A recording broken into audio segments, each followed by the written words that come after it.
Let's make a start. Hello and a very warm welcome, everybody. I'm Stuart Brown, Deputy CEO of the Scotland-Malawi Partnership. And whether you're in Scotland or Malawi or elsewhere, whether you're very experienced in teaching and all things Scotland-Malawi, or whether this is completely new to you, you're equally welcome and encouraged to take part fully in this event. If you're under 18, please only put your first name to identify yourself. You'll see in chat how to rename yourself. We recognise that there have been huge challenges for schools imposed by COVID in recent years, and some in fact that persist. School closures, travel disruptions, and much to catch up on in the curriculum. But also now we see new green shoots of hope, and we're calling this Youth and Schools Forum today New Additions. It's brilliant that educational visits have been starting again with Malawi, MLOL in Glasgow, George Watson's coming up in October, and we know that today, for example, Beath High School has been having a bake sale for their brilliant, vibrant relationship with Malawi. Lockdowns also led us to learn new digital innovative ways of collaboration. And here at the SNP, we have a new youth and schools officer, new but one with a wealth of experience of teaching and of Malawi. That is Chad Morse, and I'm delighted to pass over to Chad to lead us through today's proceedings. Chad, over to you. Thank you very much, Stuart. And I just wanted to thank everybody for taking the time this afternoon to attend our Youth and Schools Forum. Particularly those of us joining us in Malawi, and it's so great that we can share this space this afternoon all together. As Stuart already mentioned, we've decided to entitle this forum a New Edition, basically because we have a lot of new news, not least myself joining the team here. So I'm just going to take a couple minutes just to give you a bit of background on myself. As you can probably tell, I am from the USA. I'm from Ohio in the States, but I was very fortunate growing up to be involved in several different international organizations growing up, which kind of always made me yearn to kind of go abroad, I guess. So after finishing my education degree, I went on to serve in the US Peace Corps in Namibia for 2 years. And when I concluded my service in Namibia, decided to do, as a lot of Peace Corps volunteers do, a bit of backpacking around the area where I was. So after several months of backpacking around Southern Africa, I made my way to Malawi, where my main goals were to hike up Mulanje and do some diving in Lake Malawi. However, I was always looking for work, and on my way through Malawi in April 2000, I accepted a 2-year teaching contract at an international primary school in Blantyre. Shortly after that, I met my soon-to-be Scottish wife, who was conducting research for environmental health through Strathclyde University. So 20 years later, in July 2020, we moved to Glasgow with our 2 teenage daughters. Yes, right in the middle of the pandemic. So that was very exciting. So some might say that, like many of our other members of the SNP, my joining the SNP is a product of a Scottish-Malawi partnership in one form or another. So since starting in August, I've learned a lot about all the different fantastic youth and schools partnerships that have existed to date. And I've been amazed by the depth and variety of the different partnerships that have formed over the years. I've been busy trying to establish the current status of a lot of these youth and schools partnerships. And so to this purpose, that any and all feedback regarding your partnership is very welcome. And it will just help us be able to support those partnerships better. So even if there's other people who aren't with us today, please encourage them to drop me a line. Just like to know how everybody's doing with their partnerships and where they're at. When I joined in August, it was a time for the SNP to revise a lot of things. And we started looking at our strategic objectives in the youth and schools arena or sector. There's a document on our webpage that's available for you to look at. It's a 2-page document, but it's quite comprehensive for just 2 pages. And I won't go through that now. It's there for your perusal if you'd like to look at what we're aiming for in the youth and school sector. However, I think our objectives can be summarized in a nutshell, or not in a nutshell, but as promoting global citizenship. And this is much easier said than it's done, and it's much easier say it than it's understood by a lot of people. So I guess just to me, when I was thinking about it, global citizenship is about recognizing that we live in an interdependent world. And it's about questioning the world around us and what changes we want to make in it for better. It's about fostering an emotional engagement with sometimes these very difficult issues that our world faces today. And I think that's why the SMP is so important, because the best way to achieve these global citizen aspirations is through the people-to-people relationships that is at the core of the SMP. So this afternoon, we'll just be attempting to take a few more steps down this journey together, even if it is on Zoom, but we are joined together, and hopefully other people will be able to watch the recording later in that kind of quest together. To that point, we've invited one of our close partners to present to us quickly this afternoon, about the David Livingstone Birthplace Center. This is a space that luckily all members of the SMP have managed to visit in the last month or two. I bet not all together, but we've all made a visit and had a look around this fantastic facility. So with us this afternoon, we have Natalie Lorimer, who's the Youth Engagement Officer. And hopefully she can enlighten us on what's happening in their space there, and why David Livingstone's life story is really still relevant to us today. So I'd like to hand over to Natalie, if I can. Thank you. Thanks, Chad. I'll try and share my screen here. So thank you very much for inviting us here, Chad, and to the whole SMP team. My name is Natalie, as Chad said, and I'm the Youth Engagement Officer at the David Livingstone Birthplace Museum in Blantyre in Scotland. I'm going to tell you a bit more about our museum, our recent refurbishment, and how we've chosen to share the legacy of Livingstone with the public for a new audience. And I'll also tell you a bit more about our learning and engagement programme at the museum and how you can get involved in some of our exciting projects. So I can imagine that many of you here today might be familiar with David Livingstone and the significance of his legacy in strengthening these historic bonds between Scotland and Malawi.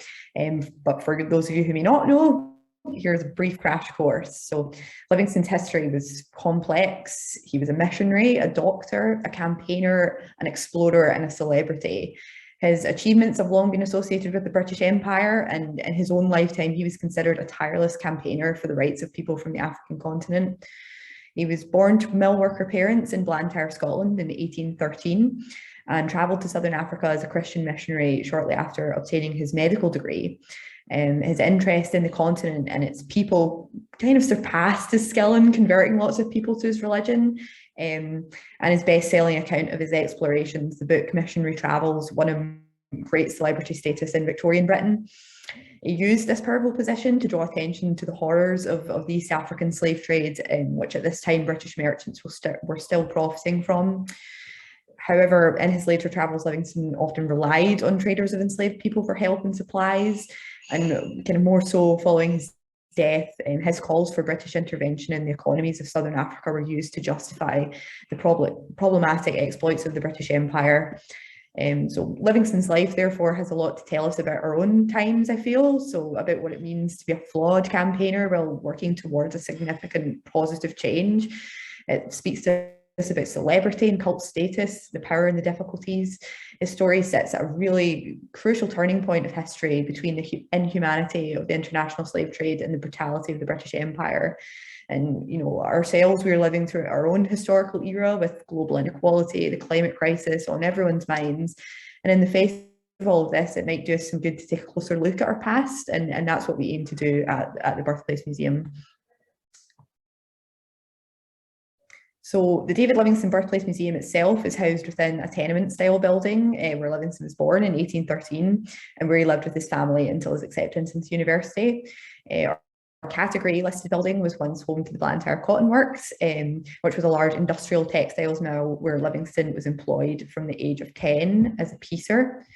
We first opened as a museum in 1929 and have since been entrusted to care for our historic building, acres of surrounding parkland, and a collection of 4,000 objects related to Livingstone, his associates, and the Southern African communities he visited. And we are the only independent museum in Scotland that's dedicated to preserving the legacy of Livingstone and re-examining his work within the complex and painful realities of slavery, colonialism, and this kind of 19th century European attitude towards African people and community groups. So this puts us in a really unique position to be a central kind of voice in these discussions around Scotland's role in slavery, colonisation, and how that's represented within, you know, our museum and through the objects that we hold. From 2016 until 2021, the Birthplace actually underwent a transformative refurbishment to preserve the site for future generations and better present the Livingstone story to new audiences. We've been able to reinterpret our exhibition spaces and display more objects than ever before. We've refreshed our community and event spaces, opened a new cafe and shop with possibly the best cakes in Blantyre, and created an ambitious activity plan to engage the public, inspire social justice and personal achievement, and to make our visitors aware of the heritage value of this historic site. And in that time, we've achieved some key milestones that we're really proud of. So we've welcomed over 10,000 visitors to the museum since July 2021. We've housed all of our objects within a new state-of-the-art collection store on site. We've redeveloped our schools workshop programme for post-COVID education, and we've engaged over 800 pupils. We've established our Power Play youth engagement programme. We've launched our Contradictions national marketing campaign. We've collaborated with large national museums and international institutions to further our work on decolonisation, and we were awarded highly commended in Exhibition of the Year at the Museum and Heritage Awards. So, as I'm sure most of you here are students, educators, or just folks invested in the education of young people, I thought I'd give you a more in-depth look at our learning and engagement programme at the Birthplace. So during our refurbishment, a lot of our learning opportunities were kind of conducted through community outreach across South Lanarkshire and Glasgow due to our lack of a safe and stable building. And then obviously COVID hit, and like many organisations, we also had to make the jump to digital and diversify our methods of delivering learning and engagement as much as we could. Now that we have functional learning spaces and more school groups are visiting, you know, back in person, we've relaunched our learning programme to better showcase the people, the places, objects, stories associated with Livingstone for today's learners. So our school workshop programme makes up our largest formal learning offer. We have something for all ages, from our Curious Cub workshop for early primary pupils to our Agents of Empire sessions for senior secondary students. And all of our formal learning materials are created with the Scottish Curriculum for Excellence and the UN Sustainable Development Goals in mind, and all have been developed using the Coalition for Racial Equality and Rights framework for anti-racist curriculum development. And our formal learning offer also extends to work experience and higher education placements, where students at all stages of their learning journey are supported by our staff to gain new skills for future studies, employment, personal development. This includes some museum-based skills, but we also do customer service, outdoor maintenance, and the care of historic buildings. Informal learning opportunities are also key for us, so that can be through our engaging school holiday programmes, community outreach sessions, and making use of the vast outdoor space that we have for informal outdoor learning. In November 2021, we began work on our new youth engagement project, Power Play, for 12 to 25-year-olds. So this is funded by the Esme Fairbairn Collections Fund and the Museum Association, and we aim to work with a core audience of young people to increase their skills, confidence, employability, and sense of belonging within their communities. And we're particularly passionate about offering these opportunities to young people through our existing African diaspora partnerships, who have expressed an interest in working with us more closely. This project is grounded in values of kind of co-production, where key areas of decision making are passed over to young people with support from our staff. All of this work that I've just kind of outlined is we couldn't do it without our fantastic partners locally, nationally, and internationally. And since reopening, we've really sought to strengthen these partnerships with regular outreach sessions in our local community here in Blantyre and South Lanarkshire, and through our local schools. We've also cultivated national links with organisations including Interfaith Scotland, the West of Scotland Regional Equality Council, Next Step Initiative, Museums Galleries Scotland, Developing the Young Workforce, and many more. And as another kind of significant aim in that regard is also, like I kind of mentioned, strengthening our relationship with our Scottish African diaspora community and our partners there. So, you know, Scotland Malawi Partnership, the Association of Malawians in Scotland, Jambo Radio, Inspiring Families Development Network, to name but a few, have been instrumental in collaborating on unique educational experiences and offering their expertise to strengthen our engagement activities. And we're particularly proud of the work our museum does with Scotland Malawi Partnership, and we've been able to collaborate over a long-term partnership. We've worked together to assist on the creation of new learning resources.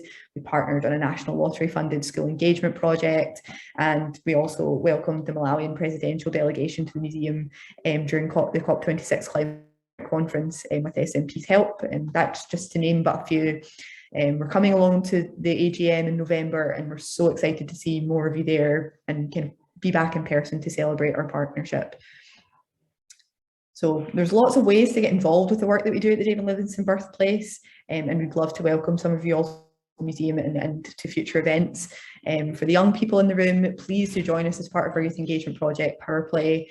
We're looking for more young people to put their stamp on our events and activities. So if you're interested in the arts, culture, heritage, digital, community activism, please visit our website that's just there below, and drop me an email any time. I'll share my contact details in the next slide. For our educators in the room, we're hosting a teacher meetup on Thursday the 6th of October, next Thursday at the museum, and we're really keen to introduce more teachers to our learning programme over coffee and cake and hear your thoughts on what we can offer to help your students thrive. Similarly, we're also looking for educators to advise in the creation of more career-long professional learning opportunities and resources. So particularly in relation actually to anti-racist education practices and diversifying Scottish curriculum. So if you're interested in those kind of activities, again, drop me a line. And finally, we're hosting our biggest ever events programme for Black History Month this year on the 22nd and 23rd of October. So this is in collaboration with the arts and culture magazine, The Skinny, and we're hosting a Black Scottish storytelling weekend at the museum, curated by Natasha Thembiso Rowona, and featuring some of the best Scottish African diaspora creatives working today. So the tickets for that are free, available through our website, and you can find more information about the programme there as well. And that's our website linked at the bottom. So thanks so much again to SNP for having us, and if anyone would like to contact me about any further questions or hear more about what we're doing and what I discussed, drop me an email at the email below or send me a tweet on the handle there, and I'm looking forward to taking some questions and chatting to you all a bit more. Thank you. Thank you so much, Natalie, for that presentation. As you can see, they're very, very busy there at the David Livingstone Birthplace Center, and it is an amazing space that we can attest to, having a very personalized visit not too long ago while we were there, and it really does bring a lot of these ideas and themes to life. You know, I have to say that despite living in Malawi for 20 years and knowing bits about David Livingstone, I've spent quite a considerable time in the last few weeks kind of doing my own research, and it's such a complex individual, and many different lenses through which to look at his life story, like I said before. While we have Natalie here, although I think she's not running off, does anybody have any questions or anything for her about the center? Regardless of where you are in Scotland or maybe in Malawi, obviously it's fantastic to be able to visit in person, but they do have some fantastic resources on their website as well. And one of our very valued partners as we move forward and try to develop more and more resources for school partnerships. Like I said, Natalie will be with us for a while, so maybe towards the end of the session, if you think of something, she'll still be here to ask a question, but lots going on there. So please check out their website and resources. We're now going to move down to Malawi and ask our MaSP colleagues from the Malawi Scotland Partnership to share with us this afternoon a few of their events and activities they've been busy with. So I think we have Ruth and Mtameni with us this afternoon, the regional directors of the North and South respectively. So Ruth and then Mtameni. Hello everyone, I hope everyone can hear me. So I am briefly going to just say a little bit of what we've been up to after we launched our partnership guide. So after we launched it in April earlier this year, I thought it was wise for us to start training teachers in the partnership guide, considering that not all of them have access to the internet to access the soft copies. So we've been moving around in schools just to get teachers to be acquainted with the information that's in the guide. So far in the southern region, collectively in the south, north, and central, we've managed to train about 30 schools, which is 17 in the north, 7 in the south, and the rest in the central region. So the idea behind this is to go around in schools to explain, because the issues that were around in the schools mostly were an issue of setting up committees, communication, and uses of social media, planning together, which were all included in the partnership guide.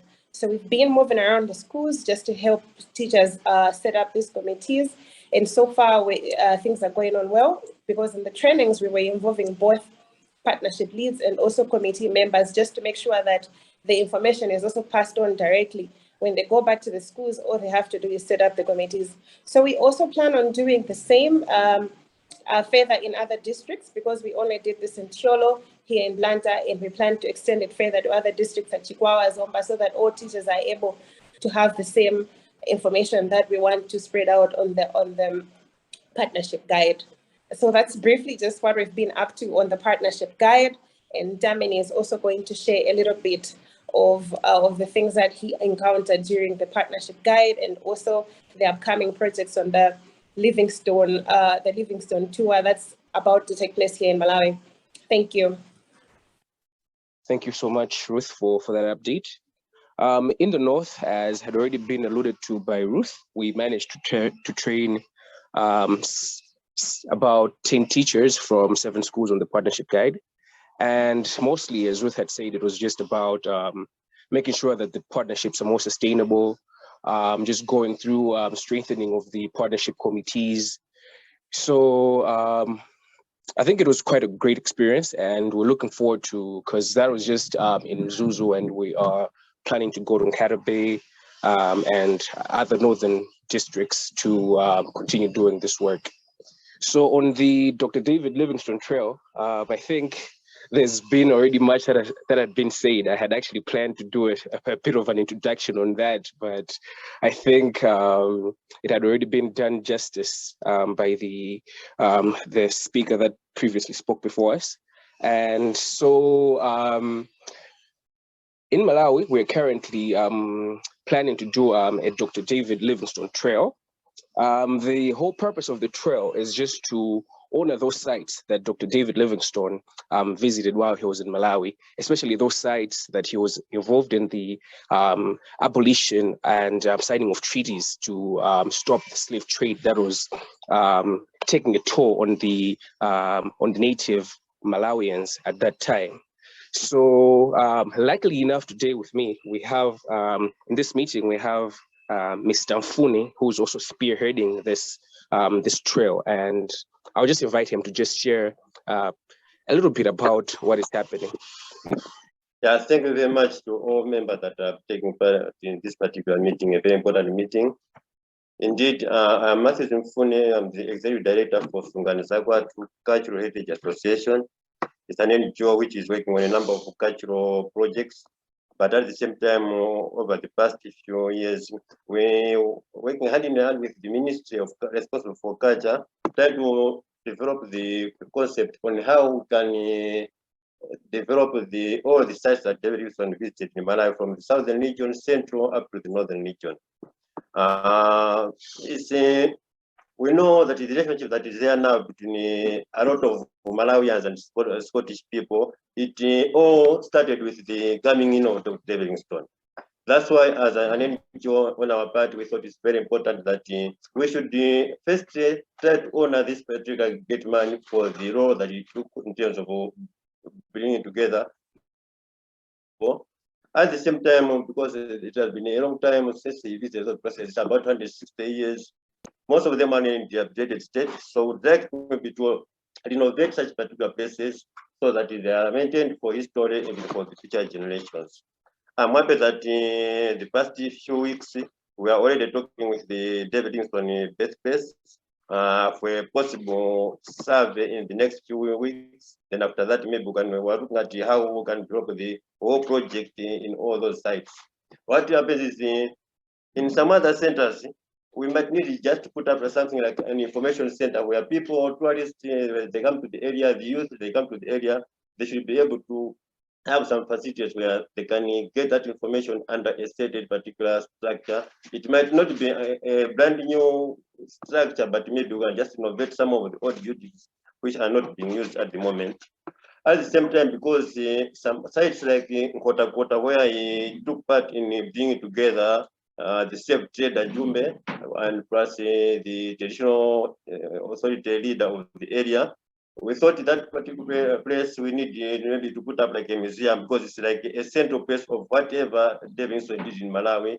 So we thought we didn't need to have one other place where we can come up with a museum where there can be a lot of resources, a lot of information about what Livingstone did here in Malawi. So it's a long project because it traveled all the 3 regions of Malawi. And yeah, we didn't think it's worth doing that for the sake of this great man who brought together Scottish people and Malawian people. So in short, I'd say that's what we are going to say about the project that we're working on. Thank you very much. All right, thank you so much, Mr. Mfune. Actually, Dr. David Livingstone holds a special place in my heart because my home village, where I'm from, is Kota. And Kota was actually one of the places in which he visited, and he had a meeting with one of the slave traders who was Jumbe, and he was terrorizing the local people from Kota. And I've actually been to the big tree that's actually still there, that he had the treaty with Jumbe to stop the slave trading activities that were happening in the area. Anyway, thank you so much for your attention. Back to you, Chad. Thank you guys very much for that update. And indeed, that is very exciting. And yes, I've also seen that that large tree before as well, off the main road there in the Kota, and it would be fantastic to hear that, you know, that is preserved in the long term and given a better highlight. And like you say, it's very central to Malawi and travelers going through, whether they be tourists or even for appreciation of those living locally to it. So that's a very exciting project, and it's great to hear another collaboration and partnership there that can be, you know, had even with David Livingstone's Birthplace Center and another asset for Malawi in terms of celebrating those links in history. Like we say often that, you know, a lot of this, our partnerships and our relationships started with David Livingstone. And I think every bit of it that can be, you know, explored and celebrated and questioned is fantastic. So thank you all very much for your updates from the MaSP team there. Next point on our agenda, we've been busy working on some new learning resources. It's been going on far before I joined the SMP team. I'm going to hand over to David Hope-Jones, our CEO, to just give us a bit of an introduction to these resources. Hi, Chad. Thanks ever so much. Yes, as Chad said, this is a piece of work, as I'll talk through, that sort of has been going on for about a year or so, and a number of people on the call I know have been involved in different ways, perhaps feeding into some of the resources that we've developed. But I thought it'd be useful for me to give some of the introduction to it. I'm really keen to listen to views of those in the call, both in the meeting but also afterwards. I recognize you'll want to take time to go through what we're in the process of developing to put your thoughts together. But essentially what I want to talk through is some new resources that we're developing around global citizenship, critical learning resources. And I thought it might be helpful to talk a little bit about where these have come from and why we're doing some work in this space. And I particularly want to flag a very good report written by a lady called Irma Arts. It was published in 2020, and I think March 2020. And those that remember March 2020 will remember that it was quite a busy time for a different reason. So it was, I think, completed then, but I think it wasn't actually published for 1, maybe 2 years after that. It was a Scottish government funded piece of research. And what I'll do is I'll put in the chat box a link to it. So if you haven't seen it already, you can have a look at it. And I'll do a really quick screen share to it, and I can show you, maybe just pull out a couple of points that are particularly of use. So the research is called Scottish Secondary Schools and their Links with Developing Countries. As I said, it was undertaken by Irma Arts. Chad, can I check, is that screen share working okay? Yep, that's fine. Fantastic, that's great. And this is what it set out to do, these 5 questions, to ask what potential benefits and disadvantages are linked to school partnerships according to current academic literature. Which organisations and resources do Scottish secondary schools have available to them, and what kind of activities are they promoting? What activities do Scottish secondary schools undertake when partnering with a school in a developing country? What is their motivation for these activities, and what narratives of development aid and global learning are involved? I do encourage you, if you haven't read all of it, to have a read, but I'm going to, in the interest of time, just cut straight through to the conclusions and recommendations. I'll maybe just read a couple of sentences. So one of the key conclusions was that the drive to improve education in the developing countries in school partnerships can sometimes obscure the necessity for a critical reflection on development and power and poverty in the Scottish school. To encourage global learning for students, a critical understanding of social justice, stereotypes and inequality is needed. And this, fundamental recommendation that school partnerships good if they really start with global learning and this understanding of some really key and I think quite complex and at times sensitive and contentious topics around a critical understanding of poverty, power, and our shared history. So all of that's absolutely fine. I think we agree with the majority of the report's conclusions in the Scotland-Malawi partnership, and we read it and thought, well, what can we do as a community, the Scotland-Malawi partnership, to support schools to be able to do exactly that, to have that sort of global citizenship focus, particularly support around areas of critical learning. And that's what we've been thinking about for a little while. Now, I'll just stick with the screen share there and show you where on the website you can find what we're in the process of developing. If you go to our website and click Our Work, go down to Youth and Schools, you can see here resources, partnership guide and support. Hopefully most people on the call are aware that at the end of March we launched this section here, which is the partnership guide, which is a huge newly updated piece of work all about school partnerships. And we were talking about that in March, so I'm not going to go through that again now, but rather I've gone into resources, and you can see here, this is what we're talking about: global citizenship, critical learning resources. So if you click the link there, you can see it. Now, I'm keen to emphasize these are still in draft, and this isn't a complete set. We really wanted to have a discussion with the sector to continue to take views as it develops, rather than getting it completely finished and launching it and then listening. So each of these we've consulted with different people on so far, but we really want through this forum to be able to listen to a broad range of different views.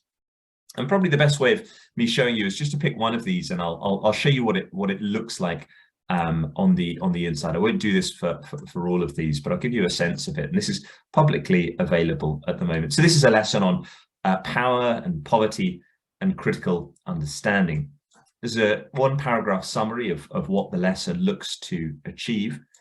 It breaks out learning outcomes and learning intentions. The learning intentions, really simple, first person, so it's on or from the perspective of the learner, of the pupil. What have they come out of this with? Credits and useful information for teachers who want to learn more on specific aspects of that lesson. I use the sort of parlance of teachers and learners, but we have also worked with youth groups as well, and I hope it's useful and replicable for non-formal education. We've got teacher notes for each of the session, and that, just as the name suggests, it's a bit of information, bit of insight for teachers on maybe how to address the topic. And really importantly, we've got do no harm. For every single one of these resources, we've almost like a risk register thought, what are the things that perhaps could go wrong in delivering, however well-meaning, this topic? So really encourage you to think about the do no harm. And then each of these lessons is broken down into sections between 2 and 5 sections. And what you'll see, each of these sections has their own learning outcomes. And that hopefully makes it easier for teachers to be able to go through and say, well, in a 45-minute lesson, I haven't got time to do all of these, but I could pull out this unit because I want those learning outcomes. And I maybe do that learning unit because I want those outcomes. So just sticking with this example. So section 1 in this lesson is about comparing Malawi and Scotland. We haven't put them up yet, but there's going to be PowerPoints for each of these lessons. But what you're seeing here is the written summary of the contents and the teacher guidance notes. So it's an exercise that can be done through the PowerPoint of comparing privilege and poverty in Scotland and Malawi. And then here, as with most of these exercises, they're all quite discursive. They're all framed around discussions. So questions like, what are the similarities between Scotland and Malawi? And we're keen to emphasize, we're not giving the right answers to these very open and subjective questions, but we give some ideas of the sort of things that you might try and steer the discussion to cover off. And then, as I said, at the end of each section, there's a summary of the key learning outcomes for that section. So in this example, section 2 is on the causes and consequences of poverty. There's a number of questions, guidance to them, and summary of the key learning outcomes. And finally, a section on poverty and power, talking about the different types of power, analysing of those different types of power, whether Scotland has a lot of that power and whether Malawi has a lot of that power. And through probing questions and discussions and debate and case studies, being able to really dig into maybe some of those complex and structural causes of poverty and inequality. Questions like, can you see power? How can richer countries use their power to help poorer countries? How do richer countries use their power against poor countries? What power do you have individually, and how would you use it for good? And you can see as you scroll down at any time, you can do the explore the sections there and go straight to each of the sections. My thanks particularly to colleague Jade for all of the great design work on the website. We wanted it to be really accessible, colourful and easy to use. So I'm not going to go through any of the other ones, but you can see that the ones that we've got uploaded so far are understanding the white saviour complex and voluntarism, power and poverty, a critical understanding, the power of images and video, the narratives that we construct, the case for climate justice, Scotland, Malawi, our shared understanding. What I would do is I will stop screen sharing and then maybe just say a few final words, or rather I'll keep it up for now, just one moment. The other ones that we've got coming up are language and culture. We'll be uploading just in the next day or so. And that's an exploration not just of language and culture in Malawi, but also about what we mean by culture and what's the difference between cultural generalizations and stereotypes. And as with all of them, working really hard to ensure that it's not reinforcing stereotypes. Got another one forthcoming on critical dialogue, likely one on partnership versus charity, likely one on do no harm, and likely one on John Chilembwe as well. If I look tired, it's because I've just come off the sleeper train, or 2 nights on the sleeper train going down to London and back, and I was really excited to be there in Trafalgar Square for the launch of Samson Kambalu's fantastic statue of John Chilembwe. In fact, I'll be indulgent and just share an image or two there of it. And this is one of the critical learning exercises that we'll be putting together, looking at John Chilembwe and John Chorley, the 2 men on the 4th plinth of Trafalgar Square for the next couple of years or so. It's a fantastic example. It's really topical. You can view it in the Scottish Parliament and in Trafalgar Square at the moment. So just in closing for me, before throwing it open for discussion and input, I suppose some of the really key points that I want to emphasize is that these are still draft. We've put them up on the website, but we're really still seeking views and input to it. We've already worked with about a dozen or so different organizations, including the development education centers for their input, and will continue to do so. These resources are principally for a Scottish audience, principally Scottish schools, but of course very keen to have as much Malawian input to them as possible. We recognize that each of these sessions is relatively long, and hence it is about teachers picking and choosing elements that they want to deliver. And we really recognize that teachers know best at what level to pitch things. Teachers know best the sensitivities there are in the classroom, and teachers know best how to structure things, what needs definitions before you do it. So we've tried not to be too prescriptive of, you have to do this session, then that session, then that session, and this one's 45 minutes and this one's 50 minutes, but rather we hope it's a really useful set of resources that teachers can pick and choose from that really helps schools step up to I suppose, that challenge from the Irma Arts report around critical learning. So keen to emphasize, we're not experts on any of this, but hopefully it's a useful starter for 10 in capturing some information and ideas about how to address some potentially quite challenging topics. So I'll pause there. Some of you will have seen them before today. Others of you will be seeing them for the first time. Again, to explore yourself, the link is in the chat box there, and we'll send out to everyone. But I'll try just pausing now and invite any input. You can either put up your hand digitally or just unmute yourself if you've got any reflections. Open space to begin with, and then I'll, if necessary, give some prompting questions. Any initial input? If I can just reiterate a little bit on what David's touched on there, from my point of view, that these resources we've attempted and we will continue to try to contextualize them to assist you, the members, in your partnership. So as practitioners, in what other realm that you're using these resources, what works well for you, what doesn't work, other resources. We've tried to identify as many video links and articles that are contemporary, but really within the context of the partnerships between Malawi and Scotland, to really kind of hone in on these very, very large issues. So they're only going to be as good as they are useful, and they can improve, with your support and help.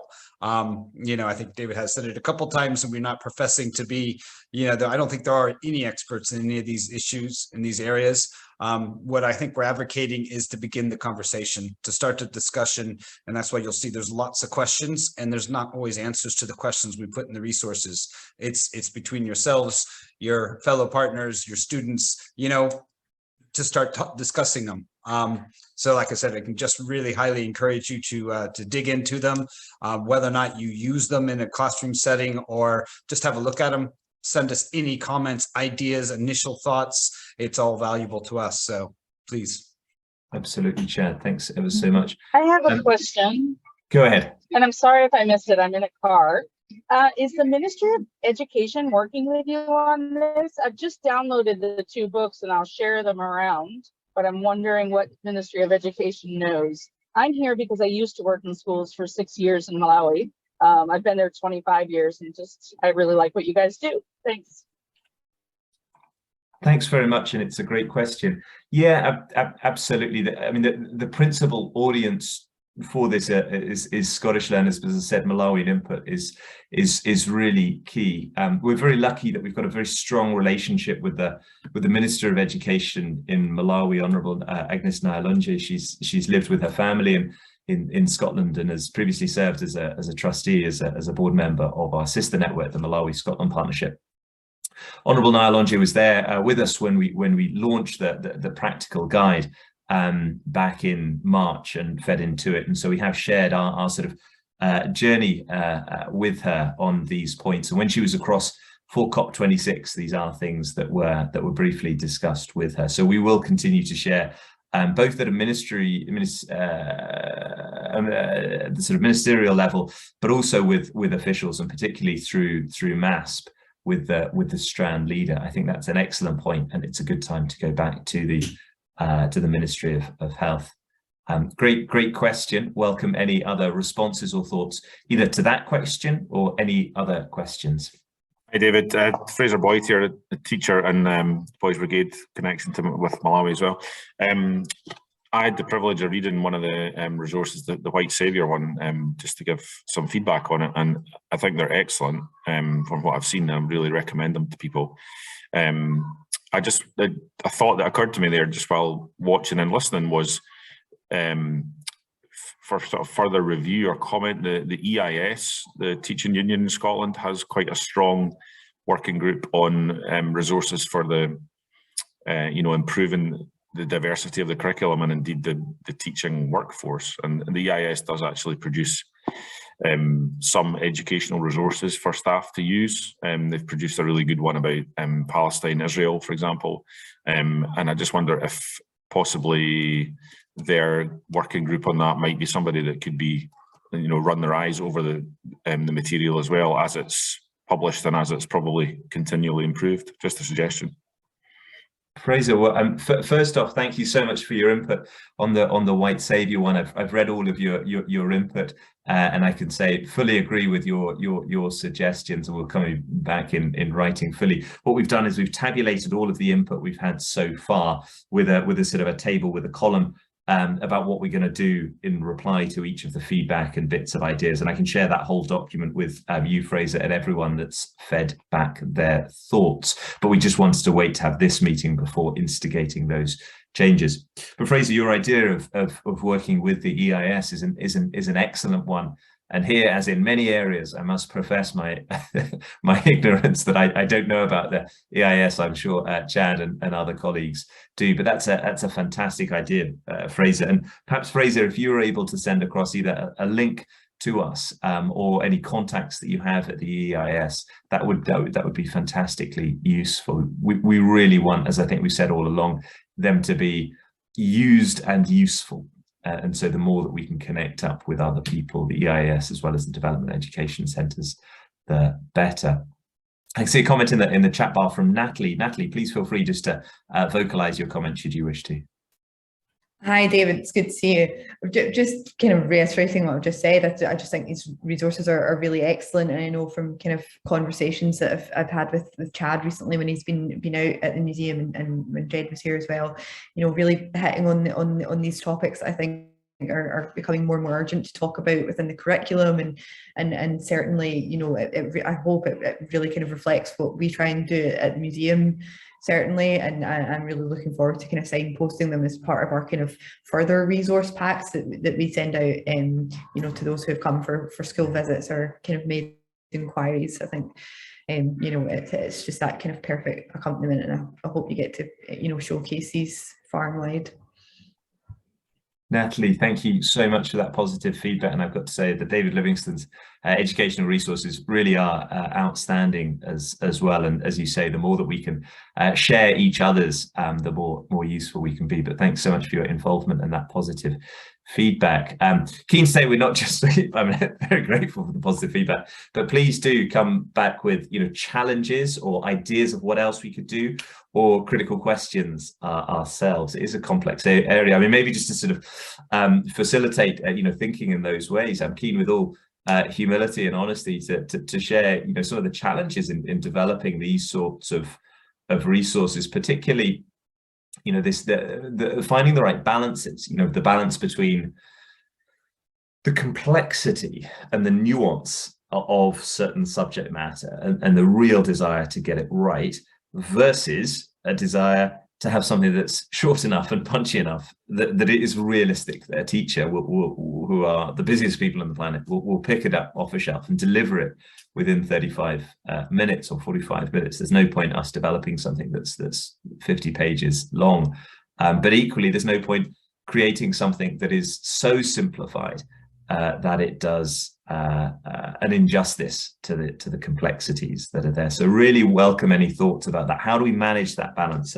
Another balance, I think we started this piece of work really wanting something that was absolutely integral to the curriculum in Scotland, and so did a lot of work on that. And then the more we really sort of digested and got into the Irma Arts report, the more we thought, actually, that there's really important topics here that aren't actually directly linked to the curriculum, but for those schools, who do have a link with Malawi, who do want to dig down into these things, these are the sort of subjects that perhaps they're finding really important but challenging. And so again, that secondary balance between should we be led by what's in the curriculum and what teachers can justify time in the classroom, or should we be led by a sense of what we think that the critical areas are? And again, welcome feedback and challenge on that as well.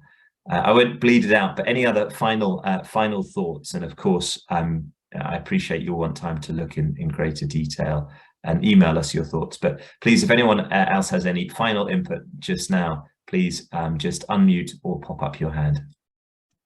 I think one of our biggest struggles was we kept saying to ourselves, let's not get caught up on perfection here, because basically that's not possible when dealing with these topics, and every practitioner has a different way of delivering it. And so we didn't want to be too precise.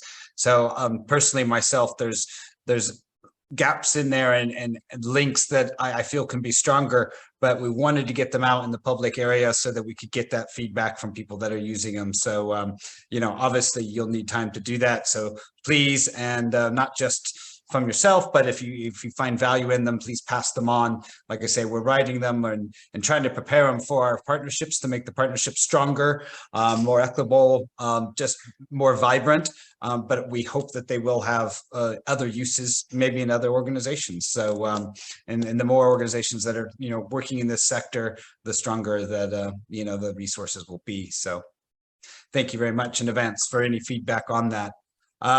Moving along, because we don't want to keep everyone too long, we are going to hand over to a few of our members of our youth committee. We're looking to start a new membership drive to get some more numbers, and we've got a few of the committee members with us today. This is obviously in terms of our youth and schools objectives. Our youth committee is a big sector of that. There's all the members of our youth committee that are joining us today were at one time part of a Malawi-Scotland partnership at school. And I think all of them had the opportunity and the pleasure to be able to travel to Malawi, coming back and then moving on with their lives, whether it be on to further education or employment. You know, they wanted to share these skills and experiences that they've had in the past. And we figured there's probably a lot of other young people out there that are in a similar situation. So we are looking for anyone from 18 to 25 to join that committee. But I'd like to hand over to, I believe Max is probably drawn the short straw on this, because I know that Rachel she's out on the in campus or something and worried about her connectivity. But Max, are you with us? Yeah. Can you hear me? Great, thank you. Yeah, I'll have to lead this. I think Rachel's in the library, so she can't talk, sadly. Basically, I'm just going to give off the kind of basis of why I kind of joined the youth committee, what I've taken from it and learned from it, and basically why I think other people should join. Like Chad said at the start, when I was in high school, I had a connection to Malawi, and joining this committee has been kind of a great way to expand my knowledge of how other partnerships work, because you're talking and working with other people who have different partnerships and how they tackled issues, and kind of learn more of how these partnerships work across Scotland anyway. We got, I'm reading my notes quickly. It's kind of a great way to get to know people with the same kind of Scotland-Malawi interests, especially once you leave high school, because for me personally, it was the kind of, you know, it was great with the same group, but after this, I've been able to expand my social networks and have more opportunities to kind of, again, like I said, learn about other partnerships and kind of expand myself and work better. It's a great opportunity as well, I found, to work in kind of a more office and professional environment. So it's a great way to develop skills. For example, when I joined the committee in 2020, I joined just a little late, but I still had an opportunity to help work on the youth committee, not the youth committee, the youth festival that was online in 2021. We all had our own roles, and it's a great way to kind of work with others, work in a team, and kind of learn office skills, not like that, but like, yeah, office skills, and just communicating with others in a more kind of professional environment, which has kind of helped me with my graduating from uni and trying to move into the professional space. It's also provided me with a lot of opportunities to, be in rooms and meet other people, which I haven't actually, never really get. Like last year, when the president of Malawi came for COP, it was a great opportunity to be in a room with all those other delegates and with my colleagues, and just kind of get to know people and enjoy that kind of experience. And yeah, I think that's kind of just a wee kind of quick summary of what the youth committee does and kind of why I've joined it and why it's kind of how I've gained a lot out of it, really. I think just a wee kind of quick summary. Yeah. Any questions? Thank you very much, Max. Like we said, we are keen to anyone who you may know of who has a relationship with Malawi in general, but particularly those who have had a past with the Scotland-Malawi partnership. We follow our social media postings and websites and things we posted out in the coming days, or you can just go ahead and email at youth@Scotland-Malawi Partnership. Basically, the application, it's not necessarily an application. We just have a few key questions just for you to introduce yourself to us. And then, as committee members that are existing, we'll be warmly welcoming new members. Once the committee's been formed up, probably the first event or target will be our AGM, the SNP AGM that's coming up at the end of November, and playing a pivotal role in helping to organize the AGM and to facilitate it and be a big part of that. So like I said, we'll have more coming out in the coming weeks, days even, on joining us. But anyone who might fall into that category, 18 to 25, who has an interest in the Malawi partnerships, are more than welcome. What's one final kind of announcement looking toward the future that I'd like to kind of highlight? Also, in the coming weeks, we'll be launching a schools partnership award, which we are hoping will be delivered, so to speak, or presented at the Youth Festival, which will be in February or March next year. So we're just busy planning that now. What really, in light of a lot of the issues that were raised earlier, and a lot of the, sometimes we focus on the negative aspects of today's society and all the problems we have. And what we'd like this awards celebration basically to be is celebrating your partnership, your school partnership or your youth partnership that you have with Malawi, and all the positive ways that your partnership has lended itself to addressing some of the things that get us down every day. But we want to really focus now, new school year for many of the groups out there, to kind of re-energize the partnerships. We realize it's been a tough couple of years with COVID. It's kind of put a pause to particularly schools that are making trips, and we are all asking ourselves, can those trips happen again in the future? And once again, it's one of those questions it's good to ask and good to have discussions about, but there are so many other ways that these partnerships have been so strong over the years. And so we're just going to invite all partnerships from both sides to put forth, what are the strongest bits of your partnership, and what creative ways can you celebrate it to us, whether it be via videos or images or artwork or anything. But like I said, watch this space, because we'll be inviting people to get involved in this awards program, celebration awards in the coming months. Like I said, just to kind of from us at SMP, I think it's up on our website already, but our AGM will be happening on the Saturday, the 26th of November at the City Chambers in Edinburgh. So we hope that everyone can put that into the diary and we'll come together after several years of being online for the AGM. And we're looking forward to a fantastic afternoon. I'm busy planning that now, but it's just to kind of save the space that you can join us on that day. I know we've just gone about the hour mark, and not pushing anybody away. We're still here to maybe have a bit of a chat or any sharing. But before we do that, I just wanted to say personal thank you for you all spending the time this afternoon for attending. And I really would like to thank all members, all colleagues at the SMP and MaSP for their support, as I've just joined them, in patience over the last several weeks. It's been a roller coaster of a ride, learning everything, and thank you very much. And a particular thank you to the presenters today, and to all the organizations and educators that I've been chatting with in the past few weeks. Your feedback and time has been invaluable to me. And with that, I'd like to kind of open up the floor. I see there's a question there. Sorry, the date of the AGM is Saturday, the 26th of November in the city chambers in Edinburgh. Maybe one of my colleagues can put the little link for the Save the Space off our website on that. And I don't know, did we have anyone join us this afternoon? Sorry, I've been busy looking around from Malawi's leaders of learning. I think maybe somebody was going to join us, and I believe you guys just came back from Malawi. I wonder if there was anything you could share with us about your trip. It doesn't look like they're here, Chad, but it's definitely worth looking on their Twitter feeds if you haven't, anyone hasn't already, because they did really comprehensive updates every day that were really interesting to read about what they were doing in schools.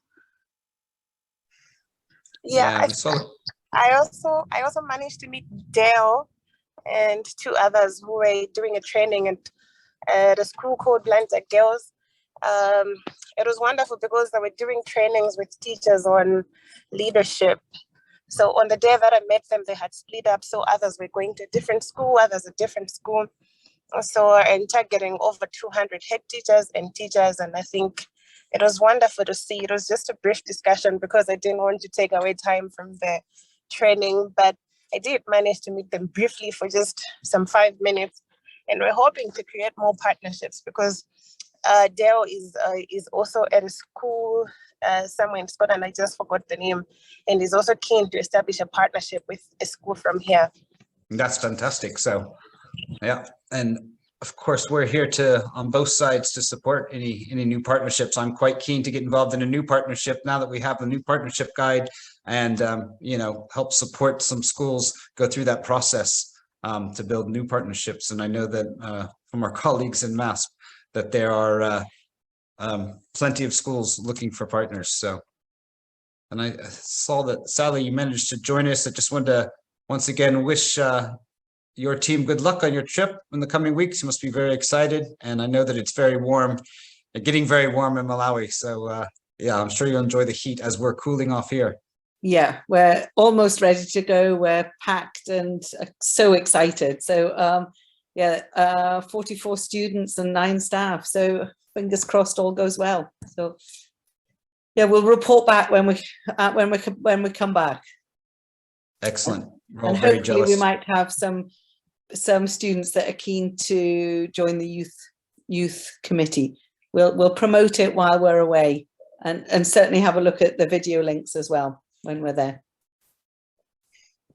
That's fantastic, and I'm sure we'll see you at the AGM, so you can also share some of your experiences while you were there. Yeah, will do. All right. Well, once again, thank you all for coming this afternoon. I probably had more anxiety about hosting this event than I probably needed to, especially being virtually, and it would have been nice to see people face to face, but hopefully we can get more involvement. And obviously it's fantastic to be able to have Malawi colleagues in the same space, which obviously wouldn't be possible if we were all sitting in one of the rooms in the city chambers in Edinburgh. So yeah, please keep watching our updates. Obviously, with Jade's guidance, we're sending out bulletins every week, so always new events happening there. And thank you for joining, and we'll see you soon.